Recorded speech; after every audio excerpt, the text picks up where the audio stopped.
Hello and welcome to the first episode of the Authentic Audience podcast.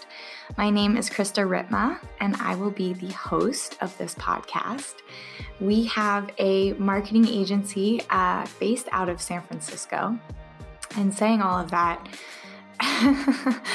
is sort of funny because we are newly based in San Francisco and I am newly Krista Ripma. So it doesn't quite roll off the tongue yet. I was recently married and changed my name, previously Krista Letko, which just comes a lot more natural. And we moved to San Francisco last week. So it's been a lot of change over here. And I thought with all that is going on, now would be the perfect time to start this podcast. I have been asked to do a podcast for quite some time. I've been wanting to do a podcast for quite some time, and the resistance was strong. And I will get into that resistance conversation a bit later, but one of my biggest sort of rules that I live by is if you are feeling resistance somewhere, then that is what you should do. So here we are. In today's episode, I'm going to do a solo episode. I'm going to introduce myself, talk about my business, who I am, why I do what I do, and how we got here. On this podcast, I plan to interview people who have built successful businesses doing what they love, who I feel have integrity, a strong work ethic, and have inspired me in my business. The sole purpose of this podcast is to deliver you value every single week so we can continue to learn and grow together. So, without further ado, welcome to the Authentic Audience podcast.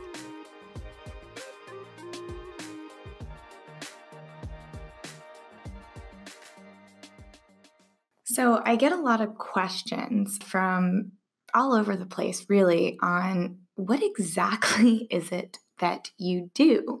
So I thought that I would start by just introducing my company, Authentic Audience, and telling you a little bit more about what exactly it is I spend my days doing. So Authentic Audience, we are a marketing company. We work with healers, artists, yogis, musicians, so many different people. And basically, if you are raising the vibration, which I will talk about in a bit, then we want to work with you.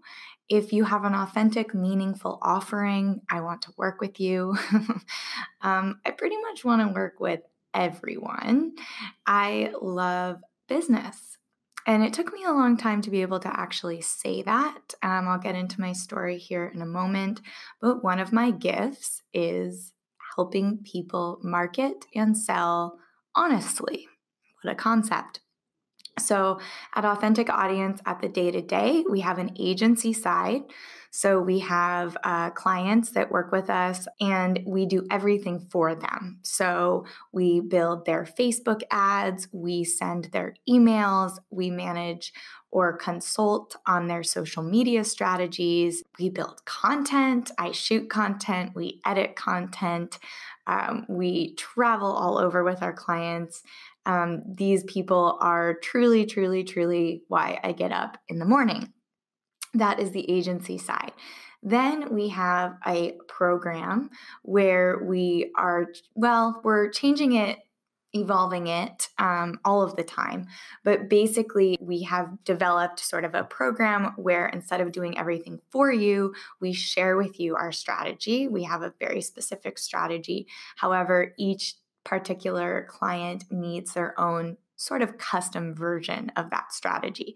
So during this 12-week program, you work with me and Clay, my business partner and husband, one-on-one to either launch an offer, rebrand, create lead generation, grow your email list, launch a retreat, a tour, all of these things that we do. And we do this through basically content, storytelling, and then we get that out through email marketing, Facebook ads, and more Facebook ads.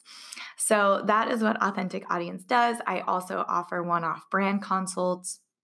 to people that are just looking to get a boost. One main thing that I focus on is the flow of your business from the moment somebody finds you to the moment somebody makes a purchase, and that journey that we take your customer through during that process. We get to decide what they see, we get to decide what they feel, and how that content is delivered to them. I call this the flow.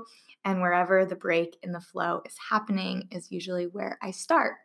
So that's a little bit about Authentic Audience. We turned 2 in March. Holy cow. I can't believe it. I also just can't believe I said holy cow because I've never said that before in my life. Holy shit. We're turning 2. And the business itself has scaled tremendously from the time that I started doing this work in 2014 until now. I mean, pretty much every year the business has grown 5 times, which is incredible. It's a lot of work. It is our baby. It is all we do. And it's because of our clients, the people that we work with. I believe in so much, so much. I become completely invested in them, in their business, in their brand, in their product or offering. And at the end of the day, I am in sales. At the end of the day, I am selling something. And I have to believe, if I take you on as a client, that if I put your offer in front of somebody enough, if I deliver them enough value, and maybe bug them a little too much, just enough so that they click on that ad and they make a purchase, then we have changed their life for the better. So, in order to take somebody on as a client, I really have to believe in what you're doing and in your message and in your product, because at the end of the day, I am becoming that messenger for you. So, that is Authentic Audience. But I wanted to start this episode by rewinding a bit. A lot of people are curious as to how this business was created and how we got so good at it, because I have no problem saying that we are very good at what we do. We deliver amazing results to our clients. We have 10x businesses, 10x email lists. I mean, you name it. But I think that the biggest success really comes in the shift in mindset that our clients have when they begin working with us. There's so much resistance, especially when it's your passion, when it's something that you love. It's scary, it's vulnerable putting something like that out into the world. And our clients really trust us with that. And a huge shift in mindset happens pretty much with every single client we've worked with, and they become excited about sharing instead of nervous. And that shift, that confidence, that place where they're like standing in their fire and owning it, I live for that. And it's so fun and it's so challenging. And I ride the waves with every single one of our clients. And there's really nothing else I would rather be doing. But it took a while to get here. So I'm going to back up and start there.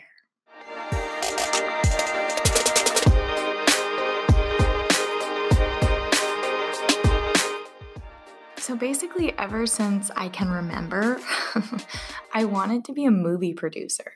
I remember watching that movie with Cameron Diaz, The Holiday, and in that movie, she edited video trailers. She edited trailers for big movies that were coming out. And I remember becoming obsessed with what she did. And now that I really think about it, it's the storytelling. It's when you watch a movie trailer that's done really well, you feel something in such a short amount of time, and it gets you really, really excited to watch that movie, which is so telling to what I ended up doing now. But I loved it. I loved it. I loved it. I loved it. I wanted to work in the movies. So I graduated from college, and through luck and connections and being in the right place in the right time, so many different things happened for this to actually work out. But basically, I was gung-ho on moving to LA. Like, I wanted to be an LA Hollywood producer. That was it. So, through a friend of a friend of a friend, I was able to get an opportunity working on a TV set. Basically, I got a phone call on a Friday afternoon from someone named Jason, no last name. And he told me that he had an opportunity for me to be a PA on a television set, and that if I could be in LA by Monday, I could try it out for a week. And if I was good, he would keep me. So naturally, I moved to LA that weekend. And my first day in LA, I was on a TV set. Jason actually wasn't there, but somebody found me and took me to where I was supposed to be. And she did not know that it was my first day ever on a TV set. I didn't know how to work the walkie-talkie. If you've ever been on a TV set, that's very important. My earpiece kept falling out. I was what you would call very, very green. And she basically says to me, okay, I want you to stand here by the honey wagon. I want you to wait for number one, and I want you to bring him through hair and makeup, get him mic'd, and bring him to set. And I was like, okay, great. Who's number one? So I pull out the call sheet, and number one, I look down and it says Forrest Whitaker. And I was like, this must be a joke. Like, what the actual fuck am I doing? So I'm standing like in this alley sort of thing. A honey wagon actually happens to be like a fancy restroom that they have on set for the actors. And sure enough, Forrest Whitaker walks out. And I pretended like I knew what I was doing, which is basically how I functioned the first 3 months in LA. It's really a fake it till you make it kind of attitude. And I went straight up to him. I introduced myself and I said, I need to take you through hair and makeup and get you mic'd. Where is hair and makeup? And that is how my friendship with Forrest started. And he was my first boss, which is so funny. He was my first boss ever out of college. And we developed, I wouldn't quite call it a friendship, but rather a mutual respect for one another while working on this show together. I ended up teaching him sign language, and he needed his space, right? So my mother is a speech therapist, and it was my job to basically get him from point A to point B in a certain amount of time. It was my responsibility to get him where he needed to be quickly, and he did not want to be disturbed. So therein lied my challenge. So I ended up teaching him sign language. So he could be wherever he was on the phone, taking a call, doing whatever he needed to be doing, as long as he could see me. When I got the cue in my ear that they were ready for him, I could sign to him, we're ready, and he would come. And that's how I kept my job. So they kept me and I stayed, and I was able to build myself a really beautiful network in LA and moved up the ladder pretty quickly. I took some really big risks because I was so green. I didn't quite know the protocol. So I would approach producers and directors and start talking to them and asking them questions, which people sort of looked down upon, but I didn't really know any better. And I didn't really care. I was there to learn. So I moved up the ranks. I started then very quickly. I mean, about a year in, I started working for a big Hollywood producer in her office. I was her EA. So basically, from being somebody running around on set all day to having my own office, I would write emails on her behalf. I would read thousands of scripts. I had a lot of responsibility in a really short amount of time. I met a lot of amazing people. I loved storytelling. I loved reading the stories. I loved seeing how they were made, all of that stuff. But I was not fulfilled in the way that I thought I was going to be, like not even a little bit. I realized outside of this Hollywood bubble, people didn't really care that much. I mean, television still to this day, like to me, and movies is like the most beautiful escape. It's this way it brings people together. I mean, I could go on and on about how passionately I am about movies and storytelling and making people feel and laugh and cry and all of that. But this wasn't it for me. And I realized that if I was going to spend 100-hour weeks working on a project, I needed to really care about that project. So I left LA, and through another connection, I was able to work for a sort of an entrepreneur of types in San Francisco. I moved home, and one of his companies was a production company. So I started to get really, really excited about that side of the business. I focused more and more on that. I was his assistant. I did all of these things. And I think being an assistant, like still to this day, is like, what do you need? And how can I help? And that completely transfers into, I mean, I was an assistant in some capacity for like the first 6 years of my career. And it literally like laid every foundation for what it is that I do now, and the ethic I have now, and the integrity I have now, and the heart that I bring into my business now. So I was working for him. That led me to a production company that led me to a new health and wellness startup company. And I ended up jumping over from being his assistant to being the executive assistant for the founder of this new online health and wellness network. And this was really exciting because it was still sort of production, which I love production. So with him, I was doing the assistant stuff, but it was such a small company. I was now producing content. I was conducting interviews. He was sending me to festivals. I got to sit at South by Southwest and email all of these different amazing people and interview these really talented filmmakers. They had created documentaries and just continued to grow my network, which has gotten me exactly where I am. It truly is who you know and the value that you bring to their lives. And so from that, they told me one day, they were like, I want you to interview this woman, Rachel Brathen. She's known on social media as Yoga Girl, and she's pretty much like taken over the social media world in terms of yoga. And I had been following Rachel for a little while and was sort of excited, sort of nervous, sort of skeptical even. I don't even know if she knows this, but I was a little bit skeptical at the beginning. Like, who does this person think she is, posting on social media, getting all of this attention? Like, social media, Instagram was very new. This was like 2012. And she was like really the first person to be posting openly, posting yoga photos on a beach. I mean, she had people's attention. So of course I was curious. So I ended up going to the yoga class. I asked her for an interview. We had a nice little connection. And in the yoga class, I realized, holy shit, she's got it. And I just knew. I knew when I took that class. It was 2012. She had maybe 200,000 followers at the time on social media. It was a packed room, but by packed, I mean like 100 people. And I felt it. Like, I felt the Brathen effect, which is what I called the article I wrote when I interviewed her. And this article ended up doing really well. It got me a lot of attention at my company.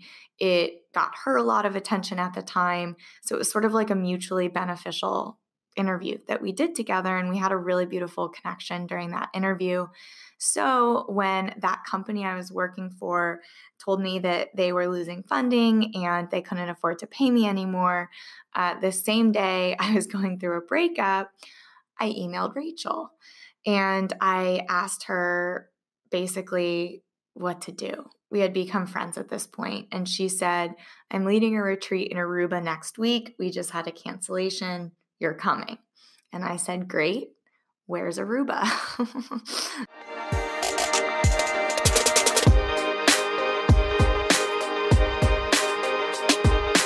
On this retreat, and I had a yoga practice for a while. I grew up as a dancer, and yoga was on and off. It was in my life. I was curious, but at this point it was just a physical practice for me. It felt really good.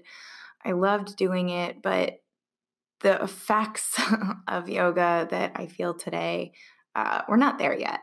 It was my first ever yoga retreat, and so I went to Aruba. I pretty much cried every day. It was an amazing experience. And on the last day of the retreat, Rachel asked me to stay.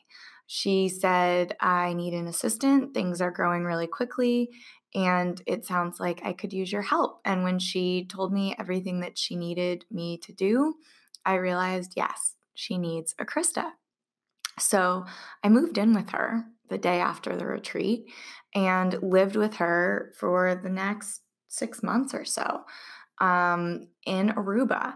And I watched the Yoga Girl platform basically, it was already there, but man, did it grow in those 6 months. Like, I got to see firsthand working with her, like the power of social media. I learned so much. I had made so many connections.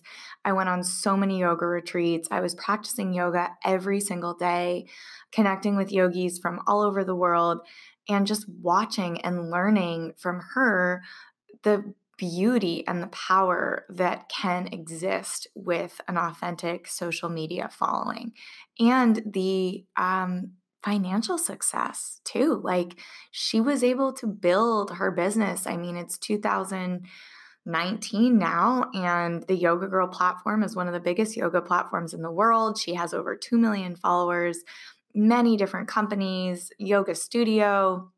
I mean, on and on and on, a foundation, you name it. But at the time, it was just her and her Instagram and some retreats and weekly classes at a space in Aruba. So just witnessing the decisions that she made and how she truly stayed authentic in her messaging. She was so honest, and it was really rare at this time. Now it's, I think, 2013, to be that open. I mean, she used her social media like a journal, except she was talking to hundreds of thousands of people every single day, and it was working. The honesty, the sharing, the highs, the lows, the ups, the downs, people really connected with it, and they really started to trust her.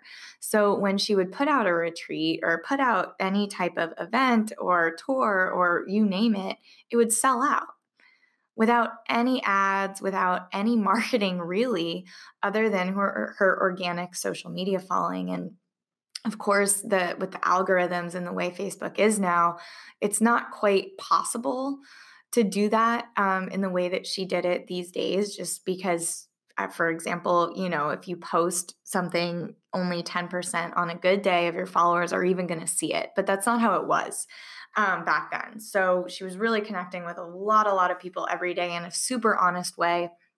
And it was incredible to watch the business grow that way.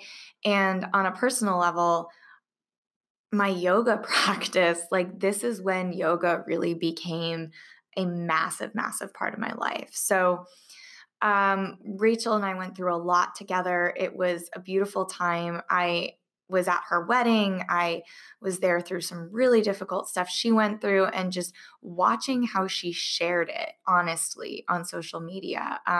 She was losing followers every day, but she was gaining customers. So that is sort of like the first lesson that I learned. She was going through something really hard, and she was sharing openly about it.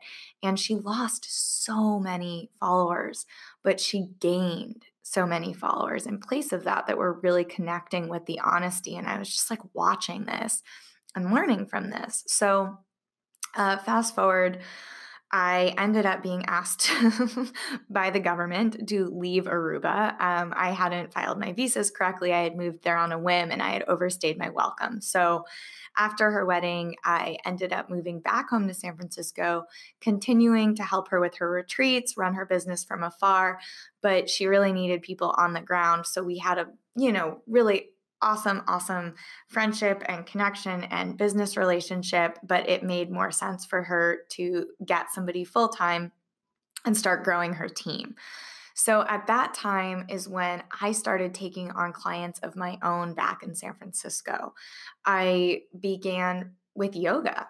I started helping yoga studios and yogis build their website, manage their social media, you name it. If a yogi or yoga studio was trying to build their brand or host a retreat or go on a workshop tour, I knew exactly how to do it. And I loved it because I had felt the benefits of yoga at this point. So I knew that the more butts on mats, the better the world. So I felt like I was spreading this sort of message of yoga. And I also started teaching yoga here and there. And at that time decided it was really important for me to get my yoga teacher training. So I took some time off and I went for a month into the jungle, basically deep in Hawaii on the Big Island with my sister. We lived in a hut. It rained every day, and I did my yoga teacher training with Yandara Yoga Institute, who is now one of my favorite clients. And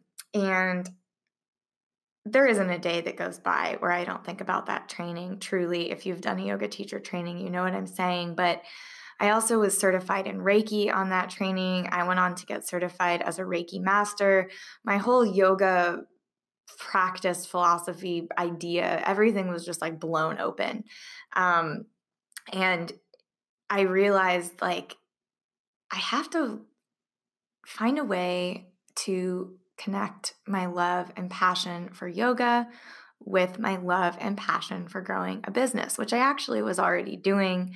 But it became really clear to me, even after I got back from my training, I was teaching yoga full time. I loved it. I really did love it. I still love it. I sub now and again. But my calling is really in the messaging. It's the messenger. I am meant to be the connector between the healer, the artist, the person raising the vibration, and their audience. Like, these people have a gift. All of my clients, you, everyone has this incredible gift, and turning it into a business is really hard. And it's where I came in. It's like, if it wasn't for these people with these beautiful offerings with really no sense in how to sell them, then I wouldn't be here. So from that is just when I got really, really into, I was teaching the business of yoga at yoga teacher trainings. Like, yoga was sort of my bread and butter. And I was only working with yogis and yoga studios at that time, making massive strides for their businesses, like really big changes in a really short amount of time. I was getting really, really good at it. And it's using that power of storytelling that I learned, the ability to make people feel something through written or visual content, the power of social media that I learned from Rachel. Like, everything that I had done up until this point had led me like to this idea. And so this is what I began doing full time. I was barely making enough to get by on rent. I was loving what I was doing, and money wasn't exactly a motivating factor. And I wasn't thinking about how I could build something sustainable or long term. It was just, I was in the day to day. How can I help you right now? And that was now, I did that for a few years. So it was about 2 years ago, 2.5 years ago, when my now partner and husband, he was my boyfriend at the time, decided that he wanted to quit his job. He saw the potential in what I was doing. He has an incredible work ethic in background in business, in operations, in startups, in everything I didn't have and didn't know that I needed. And he saw an opportunity to really help me take this business to the next level and create contracts. I'd never had a contract before, and success metrics and all of these things. And so he did. And we started Authentic Audience together. And that was 2 years ago. And since he came on board, I can officially say we have a real functioning business. We have a couple employees, some people that do contract work for us. We have a scalable model. We have revenue coming in. I am still blown away just what we've been able to create together, just the two of us in the last 2 years. I mean, seeing the way that he works in business is truly a huge factor in why I fell so much more in love with him and got so excited about marrying him, because he really is the yin to my yang. Like, we are so different in so many ways, but what was once challenging became exciting because I saw how those differences grew into our business and how that really sort of, what is the word that I'm looking for? Completed my business. And my business is my baby, and seeing what he's brought to it and how the things that would annoy me before, like his patience and his how slow he is and all this stuff and meticulous and thoughtful and intentional, have like paved the way for our business to now be as successful as it is. And it's funny because our clients usually come on board because they want to work with me, and they stay because of him. And he's just the most incredible human being. And anybody that has done business with him knows how incredible he is to work with. I have no words. I'm like finding myself speechless talking about him, which is really funny because I don't oftentimes find myself very speechless. So, with that being said, here we are. It's 2019. We have a marketing agency. I do what I love. I tell stories. I share people's whys. I share their missions. I help them find their voice. I help them find their message. And I help them get it out to quality people who are ready to hear that message. So, wow. Yeah, it's been a journey. I've never quite told it like that before. And it's time now to, I think, wrap up a little bit because I don't know exactly how long I've been talking. It's one of those things where you're talking about something that you're so passionate about that you black out. So I'm going to take a quick break, catch my breath, and wrap this up.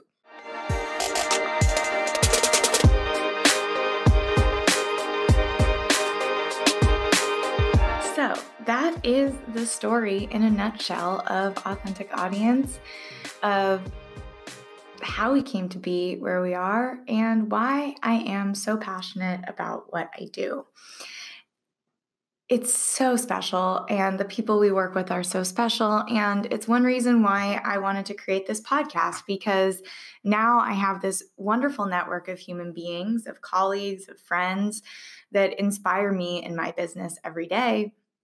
And I think that they would inspire you too. And a huge part of my message and a huge part of my business is delivering valuable content to people. And I want to deliver that value to you, not because I want you to hire me or because I want you to buy something from me, but because in listening to this, I think we could actually change the way business is being run in the world. I think we could actually raise the vibration. I think we have a responsibility as conscious business owners to build successful businesses.